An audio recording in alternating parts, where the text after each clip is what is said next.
Today we're up in Hamilton in Western Victoria. It's about 3 hours from Melbourne on Lake Hamilton.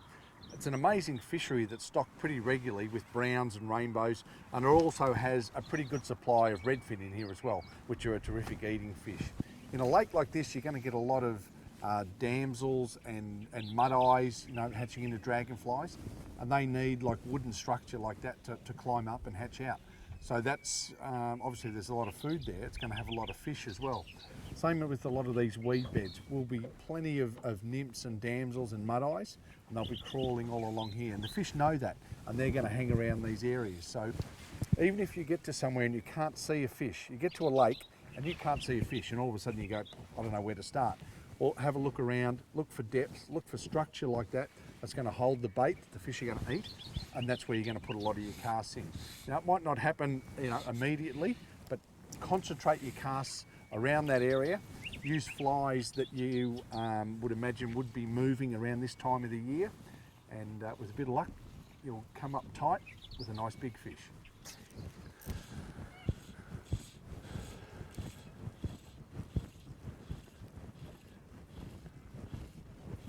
Yep, there we go. We've finally got one here. We didn't feel like a monster, this one, but she's been pretty hard going. We had to go in the morning and wasn't too much sort of going on, and then we've just got one to take now. Oh, he's only a little one, but what is he, a little rainbow.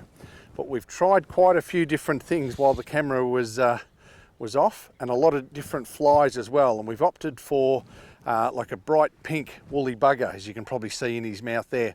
And there's just been a little bit of traffic here with jet skis and things like that, so it's churned up the water a little bit. So we've gone for something a little brighter and on a sinking line to get down, because the fish are not sitting up the top. Hang on, mate, I'll be over soon.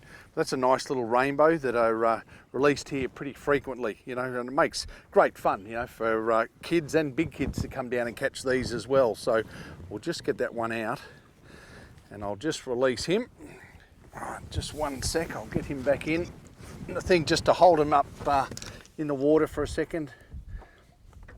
Oh, and he's good to go until they can swim out of your hand, and then they're going to be right to go. So that's which you may not have seen, a bit of persisting with, we started had a floating line, then swapped to an intermediate to get down, and then now I've gone to a fast sinker, because it's, the fish haven't been in the shallows, and we found, well that one in particular, just near a drop off where the original Grange burn flows through, and if you find there's a bit of boat traffic around, or if it's quite hot, or sunny, that they'll get into that deeper water where they feel more confident, and probably cooler water, which is better for them as well. But the lovely pink woolly bugger brought him undone, so it's worth trying. I mean, that's not going to look like any bit of food.